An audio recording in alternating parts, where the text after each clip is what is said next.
todas las personas que trabajan en este proyecto Siminchi Kunaraiko. Es una maravilla y mi corazón para todos ellos y para todos nosotros hay que unirnos, hay que hacer más fuerza porque como sabemos nuestro idioma es mágico, es admirado por muchos países, por el mundo entero. Lamentablemente en el Perú nuestra gente no lo sabe valorar.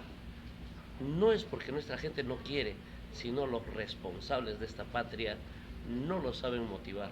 Ojalá que algún momento todo esto cambie y vengamos pues un Perú diferente y retomemos lo que antes hemos sido, el gran imperio inca. Estaba ubicado entre las 6 culturas más grandes del planeta.